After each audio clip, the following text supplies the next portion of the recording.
The Dallas Cowboys were down by 3 points when the sky turned purple. At first, the 100,000 fans packed into AT&T Stadium thought it was part of the halftime show, another feat of modern entertainment technology. Even the performers on stage paused, looking up at the massive screens, assuming there had been a change to the choreography they hadn't been informed about. The purple wasn't coming from the screens. It was coming through them. Station directors frantically checked their feeds as the phenomenon appeared on every broadcast nationwide.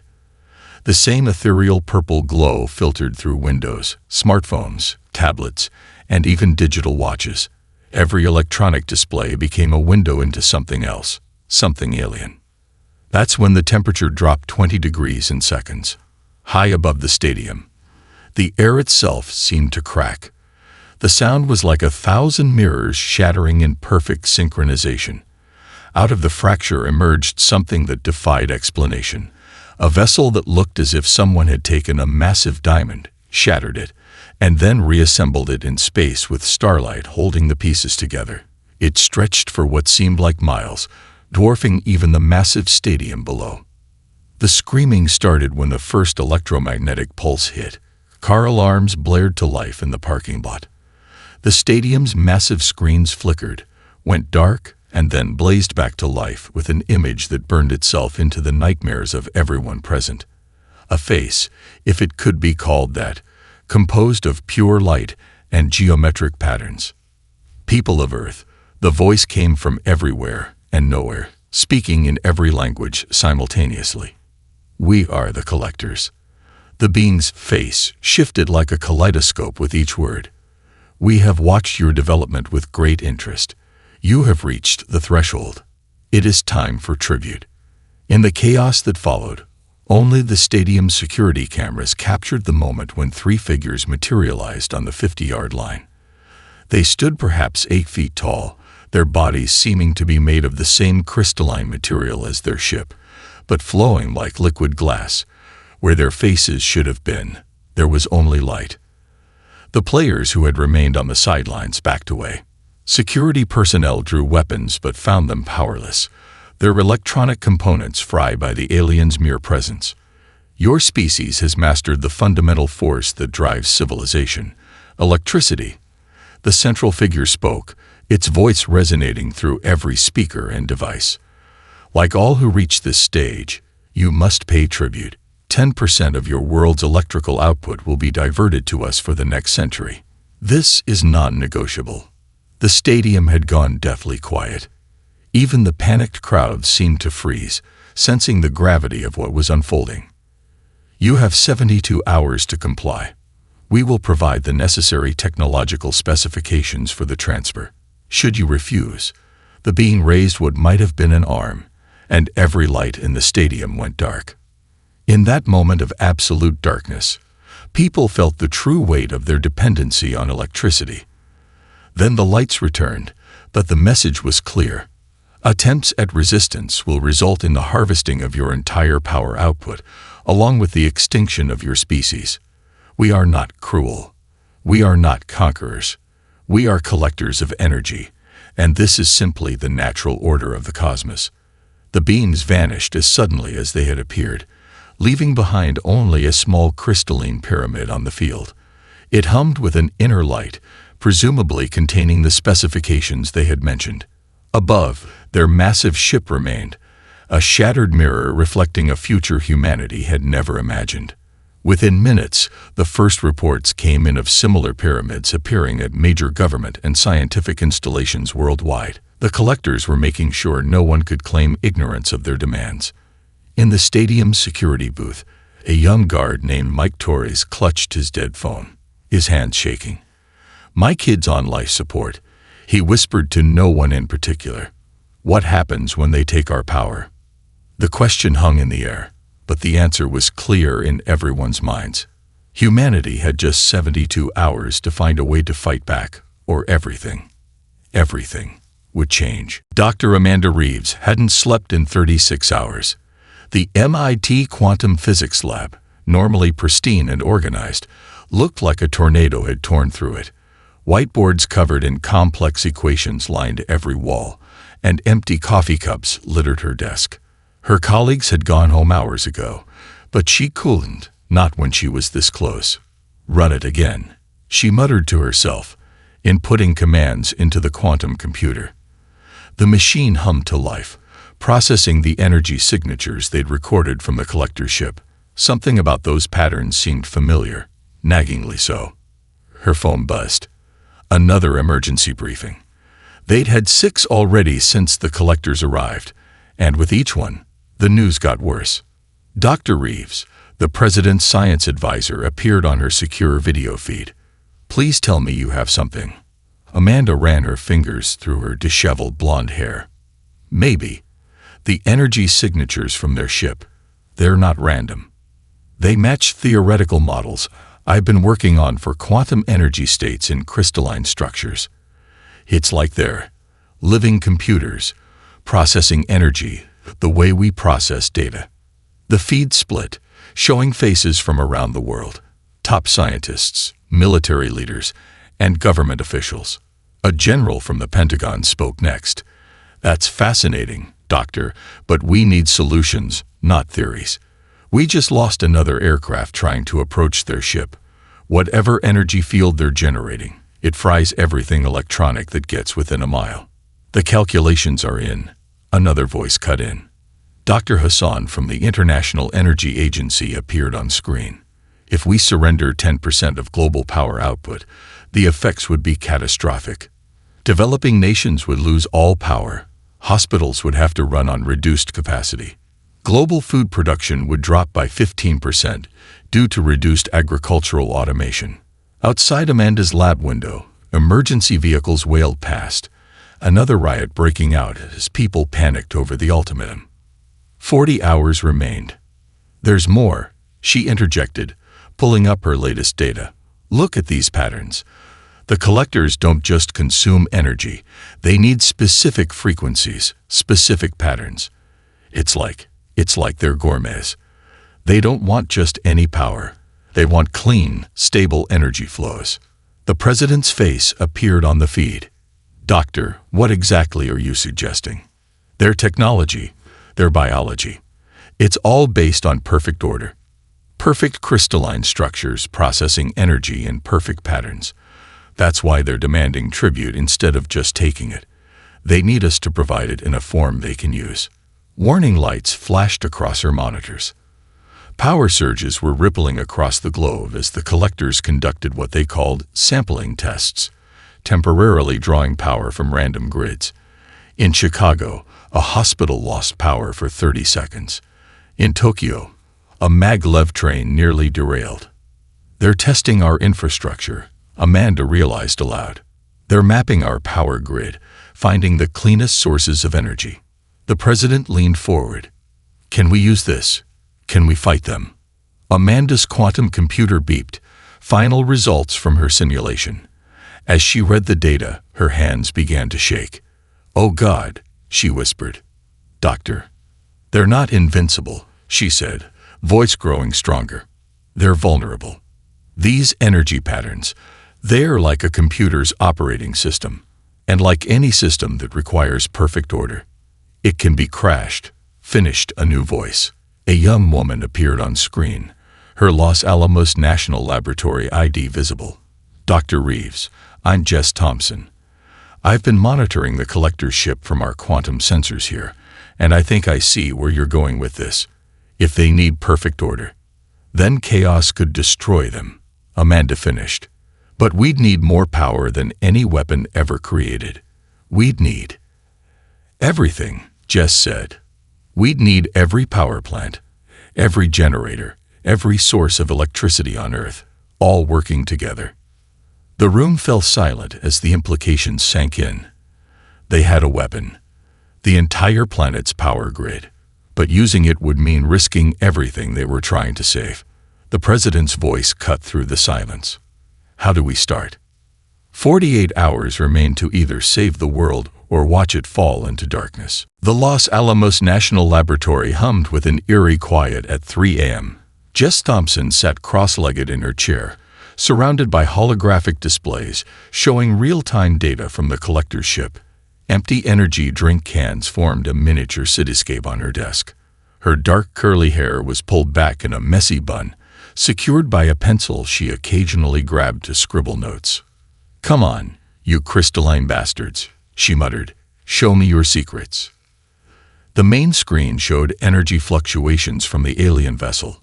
Every 4 hours, like clockwork, the ship released excess energy in carefully controlled bursts.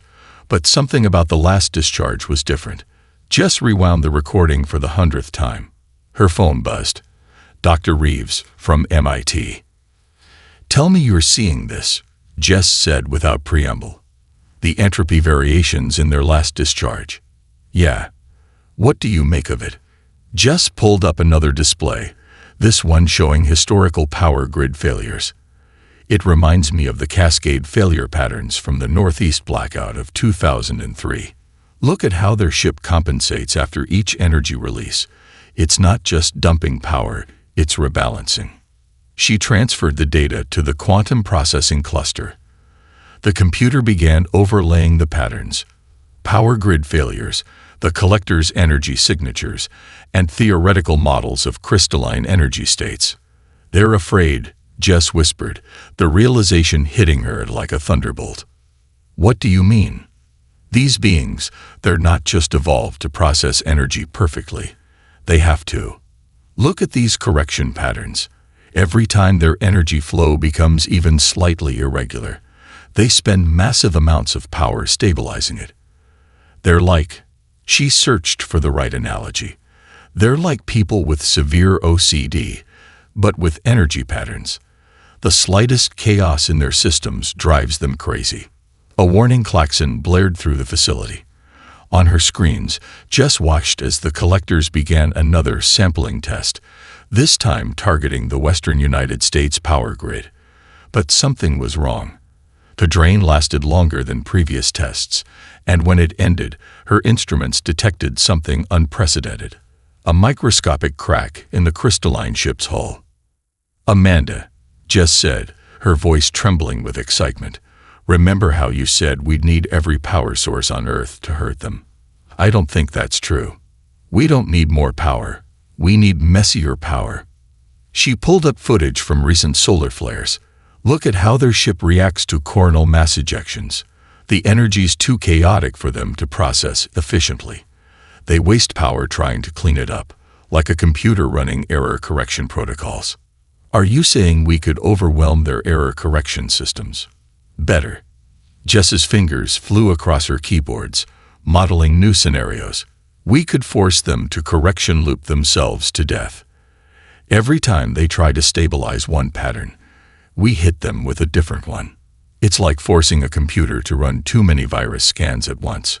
Eventually, it crashes." The facility lights flickered. Another sampling test. But this time, Jess was ready. She tracked the energy draw patterns, noting every fluctuation, every correction the collectors made. "They're not just sampling our power," she realized. "They're testing us. They'd done this before, to other civilizations. They're looking for signs that we might understand their weakness." As if to confirm her theory, a new crystalline pyramid materialized in the center of her lab. Unlike the others, this one pulsed with angry red light. A voice filled the room. "Your analysis will cease. Attempts to understand our nature beyond the provided specifications will be considered acts of resistance." Jess stared at the pyramid, her heart pounding. Then, slowly, she smiled. "You wouldn't be here if I wasn't onto something." The pyramid's glow intensified. "Your species' tendency toward chaos is precisely why tribute is required.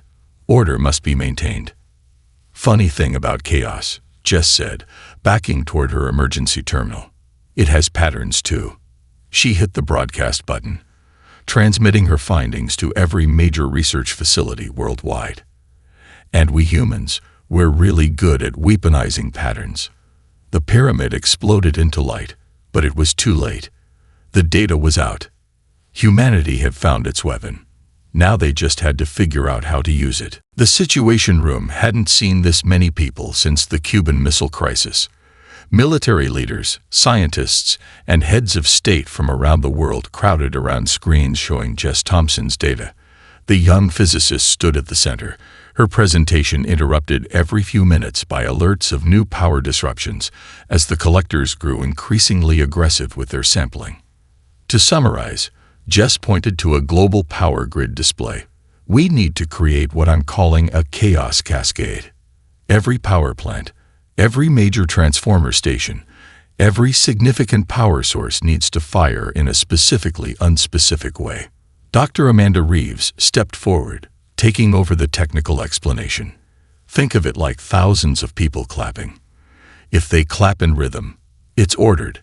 That's what the collectors can handle. We need everyone to clap at different times, but in a pattern we control, a symphony of chaos. And this will destroy them, the president asked. No, Jess answered. It'll force them to destroy themselves. Their own error correction protocols will tear their systems apart trying to process the chaos. A Chinese nuclear physicist raised his hand. The synchronization requirements would be impossible. Even millisecond delays between facilities would ruin the effect. That's why we need this. Jess pulled up designs for a device that looked deceptively simple. The Chaos Engine. It's a quantum-based timing system that can coordinate power fluctuations across the globe. We'll need one at every major power facility. The room erupted in objections. The Russian energy minister's voice cut through the chaos. You want us to install experimental devices in our nuclear plants, with less than 24 hours to test them. Actually, Amanda interjected, we have no time to test them. The collector's last message made it clear. They know what we're planning. We'll have one shot at this. The president stood, silencing the room. What happens to our infrastructure if we try this? Jess took a deep breath. Best case, we'd fry every major transformer on Earth. Worst case, we burn out the entire global power grid. Either way, we're looking at weeks, maybe months of rolling blackouts worldwide. And if we do nothing, then we surrender our future, Amanda said quietly. 10% of our power now, but they'll be back for more. They always come back for more. The president turned to the Joint Chiefs. How long to mobilize distribution of these devices? Sir, a general stepped forward. We've already begun. The Chinese have offered their hypersonic transport network. The Russians are mobilizing their entire air force. Even North Korea has reached out offering assistance. Screens showed military transports already taking off worldwide, carrying precious cargo of hastily manufactured chaos engines. The global cooperation would have been heartwarming if it hadn't been born of desperation. There's one more thing, Jess said, her voice dropping. Someone has to stay behind to coordinate the surge. The Chaos Engine network needs a quantum-linked hub to operate. Whoever runs it will be at ground zero of the biggest electromagnetic pulse in human history. The room fell silent. Running the hub meant almost certain death. I'll do it, Jess and Amanda said simultaneously. Before anyone could respond, alerts blared across every screen. The collector's ship was powering up, its crystalline surface blazing with energy. Attention! The now familiar voice resonated through every speaker. We have detected preparations for resistance. This is unacceptable. You now have 6 hours to comply with tribute demands, or collection will begin immediately. The president looked at the two scientists. How many chaos engines are ready? Maybe 60% of what we need, the general answered. That'll have to do. Get the rest manufactured and distributed. Now, the president turned to Jess and Amanda. Find us a way to make this work with what we have. As for who stays behind, he paused, looking at the determination in both women's eyes. We'll cross that bridge when we come to it. As the room erupted into action, Jess turned to her screens. 6 hours to save the world, with a plan that would either liberate humanity or plunge it into darkness. No pressure. Master Sergeant Jack Reynolds wiped frozen sweat from his brow as his team approached the Siberian nuclear facility. The temperature read -40, and the collector's latest energy pulse had killed their thermal gear. Behind him, Dr. Chen from NIT struggled to keep up, clutching a chaos engine to his chest like a newborn. 2 minutes, Jack's radio crackled. Collector scout vessel approaching your sector. They'd already lost 3 teams to the crystalline scouts. Whatever was left of those soldiers now floated as glittering dust in the collector's energy storage systems. Move, Jack ordered, helping Dr. Chen through the snow. The nuclear facility loomed ahead, its cooling towers belching steam into the Arctic night. They have 4 hours left. His secure phone vibrated. Jess Thompson from command. Please tell me you have good news, Sergeant, she said, her voice tense. We just lost contact with the Dubai team. 500 meters from the reactor control room, Jack replied, scanning the sky for the tealful purple glow of scout ships. How's the coordination coming? We're at 78% coverage. Amanda's team just got the European power grid synchronized, but, she paused. We lost Beijing. The whole facility just disappeared. The collectors are starting to harvest early. The ground rumbled beneath them. The Siberian facility's lights flickered as another energy pulse hit. Dr. Chen stumbled, nearly dropping the chaos engine. Careful, Jack steadied him. That device is worth more than both our lives right now. Collector Scout, 1 kilometer in closing, the radio warned. They reached the facility's security door. Dr. Chen's hands shook as he interfaced his laptop with the lock. The pulse fried the electronics. I need to bypass. Jack shot out the lock with his sidearm. Bypassed. Inside, Russian technicians were waiting, their breaths visible in the increasingly cold air. They'd been briefed to expect American operators, but their expressions remained wary until they saw the chaos engine. 3 minutes to install, Dr. Chen announced, already moving to the main control panel. Assuming the connections aren't frozen. Unknown energy signature detected. A Russian technician called out in accented English, different from the previous patterns. Jack's blood ran cold. He knew what that meant. They're evolving. Learning to detect the chaos engines. He keyed his radio. Command, the collectors are adapting. We need tow. Purple light flooded the facility. Through the control room window, Jack watched a crystalline tendril emerge from the clouds, probing, searching. These weren't scouts. This was part of the main ship itself. 1 minute, Dr. Chen whispered, fingers flying over the chaos engine's controls. The tendril touched down outside the facility, spreading like liquid glass across the snow. Where it touched, electricity arced and danced. 30 seconds.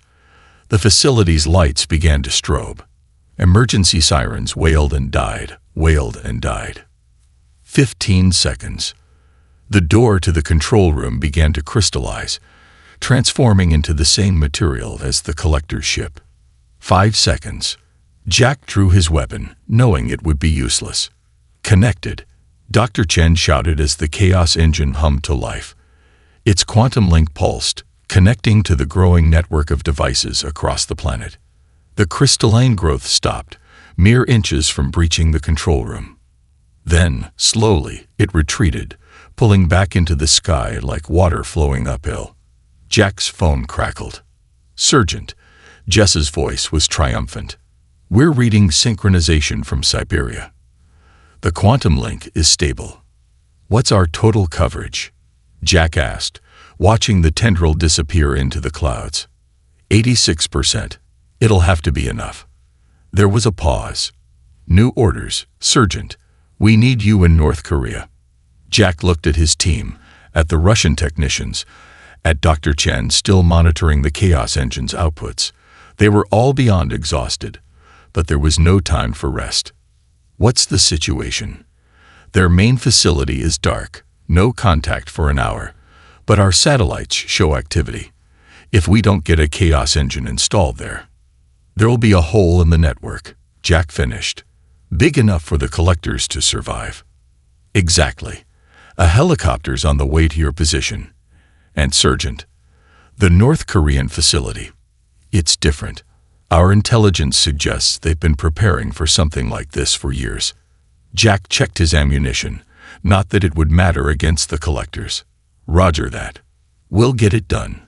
3 hours remained until humanity's last stand. The North Korean facility wasn't just dark, it was invisible. Jack Reynolds' tactical display showed nothing but empty ground where a massive power plant should have been. The helicopter circled once before setting down in a frost-covered field. They'd got some kind of stealth tech, the pilot said. Nothing like we've ever seen. Jack checked his watch. 2 hours until the global surge. Stay on standby. If we're not back in 30 minutes. Leave. I know the drill, Sergeant.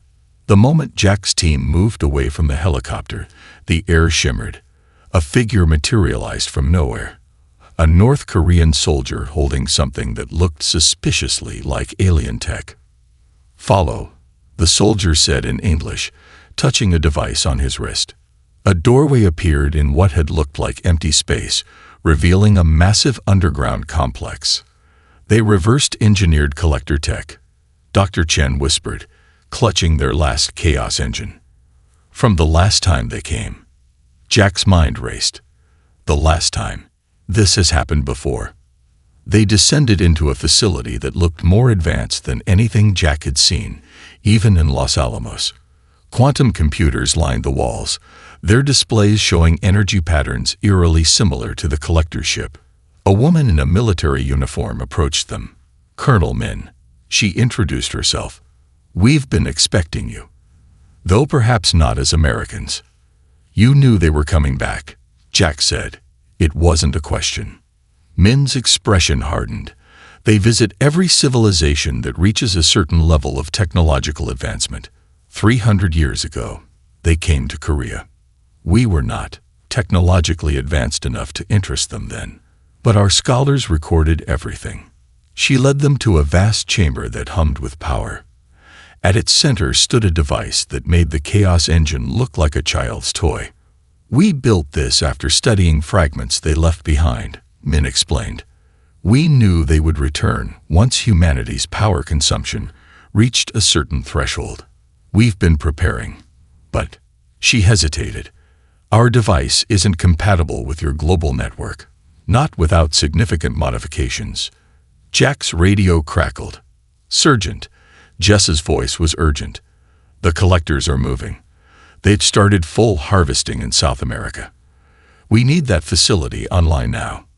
How long for the modifications? Jack asked Min. An hour, maybe less. But she pointed to the ceiling, where crystal formations were already starting to grow. They know what we have here. They're coming. The facility shook as something massive impacted the ground above. Get that modification started, Jack ordered, then turned to Min. We need to buy them time. What kind of defenses do you have? Min smiled grimly. Follow me. She led Jack to a weapons vault that made him whistle. Energy weapons, crystalline shields, 300 years of reverse-engineered alien tech. We had wondered, Min said, handing him a rifle that hummed with purple energy, if we should share this technology with the world. Pride and fear held us back. Perhaps if we had. Another impact rattled the facility. Alarms blared as crystal formations began breaching the upper levels. No time for regrets, Jack said, checking the weapons charge. Just tell me where to point this thing. The next 45 minutes were hell. The collectors threw everything they had at the facility. Crystal constructs, energy beasts, waves of pure force. Jack's team and the North Korean soldiers fought side by side, alien tech against alien tech. Modifications at 90%. Dr. Chen called out as another blast rocked the chamber. The ceiling finally gave way. A massive crystalline form descended, its light pulsing with what Jack could only interpret as rage. Your resistance ends, it announced. Your technology is our technology. Your power is our power. Colonel Min stepped forward, pressing something into Jack's hands. A detonator. The device can't interface with your network, she said quietly, but it can be overloaded. The energy release would be significant. Jack understood. You knew this would happen. Min nodded. A sacrifice was always part of the plan. We just thought it would be our own. 30 seconds to full harvesting, the crystalline being announced. Jack looked at the detonator, then at his team. Get to the helicopter, he ordered. Min snatched the detonator back. No. Our ancestors waited 300 years for this moment. This is our duty. She smiled. Just make sure the surge works, Sergeant. The last thing Jack saw as his team dragged him out was Min standing beneath the descending crystal giant, detonator raised high, shouting something in Korean that his translator rendered as, "For all humanity."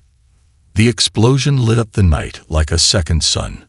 1 hour remained until the surge. Jess Thompson's fingers flew across 3 keyboards simultaneously in the hardened bunker beneath Los Alamos. The screens surrounding her showed the power grid status of every major facility still standing. They'd lost Spain an hour ago. Thailand went dark 15 minutes later. But they had enough. Barely. Final checklist. Amanda's voice came through the quantum comm. She'd taken charge of the backup facility at MIT, ready to take over if Los Alamos fell. Synchronization. 91% and holding. Jess pulled up the global map. Green dots pulsed in unison across every continent. The North Korean explosion actually helped. That energy release masked our final preparations. Above ground, the collector's ship now filled the entire sky, its crystalline surface fracturing and reforming like a kaleidoscope gone mad. They'd started full harvesting in South America, the entire continent going dark section by section. 10 minutes to surge, Jess announced globally. All facilities begin power-up sequence. The responses came in dozens of languages. Chinese grid ready. European Union synchronized. African coalition standing by. Russian Federation prepared. Warnings flashed across her screens. The collectors had detected the power buildup. They're trying to shut down the nuclear plants, Amanda reported. Safety systems are going haywire. Override them, Jess ordered. Route everything through the chaos engines. They can't predict what they can't understand. The quantum computer behind her burst into life, its cooling systems screaming as it coordinated thousands of power stations simultaneously. Each facility had to release its energy in precisely the wrong way, creating a cascade of chaos that would overwhelm the collector's ability to process it. 5 minutes. Crystal formations began growing through the bunker walls. The collectors were everywhere now, desperate to stop what was coming. They're inside the perimeter, security reported, approaching the control room. Jess grabbed the final failsafe, a quantum lock tablet containing the surge codes. Amanda, you have control of the secondary systems, no matter what happens here. Don't you dare make this goodbye, Amanda cut her off. Jack's team is 3 minutes out. They'll reach you in time. The blast doors began to crystallize. 2 minutes to surge. Jess ran the final calculations. The energy release would equal several nuclear detonations, but spread across the globe in a pattern designed to tear the collector's ship apart from within. All facilities, initiate final power-up, she ordered. Switching to internal generators. Cut all external connections. The crystalline growth reached her desk just as Jack Reynolds burst through a maintenance hatch, alien weapon blazing. 1 minute, Jess shouted as Jack's energy blasts held back the crystal tide. Get out of here. Not without you. Someone has to manually key the final sequence, she said, fingers dancing across the tablet. The quantum link needs direct human input. Some problems I still can't solve. 30 seconds. The crystal formations reached the quantum computer. Jess watched the coordination percentage begin to drop. 20 seconds. Jack fired his last energy blast, buying them precious moments. 10 seconds. Jack started. 9, 8, 7. She looked up at him. Tell them it was worth it. 6, 5, 4. The crystal reached her legs, beginning to encase her. 3, 2, 1. Jess Thompson pressed the final key. The world went white.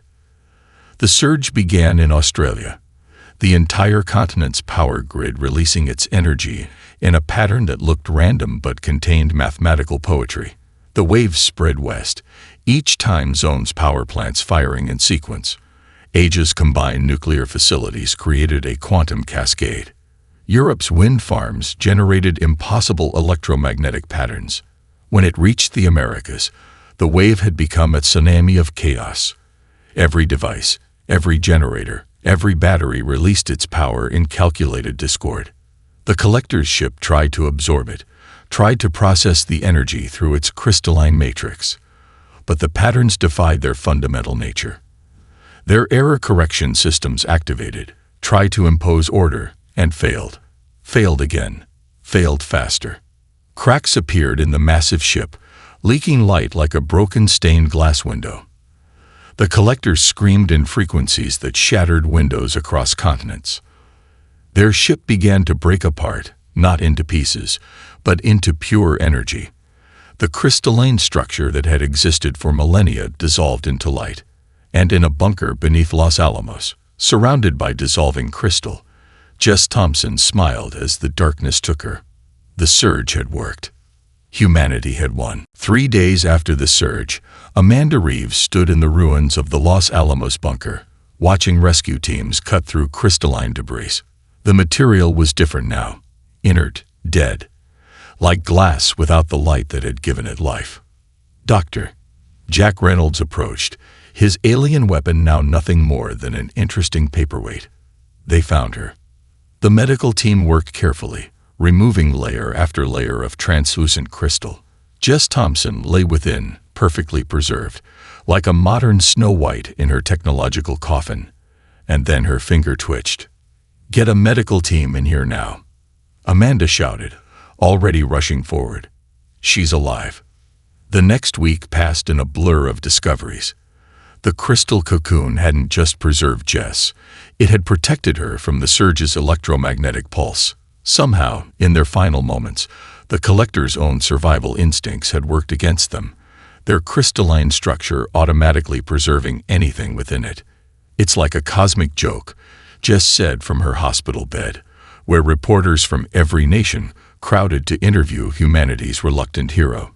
They were so obsessed with perfect preservation that they couldn't help but save even their enemies. The sky had changed. The collector's ship, in its death throes, had scattered across Earth's orbit in a belt of crystalline debris that glowed with auroral light every sunset.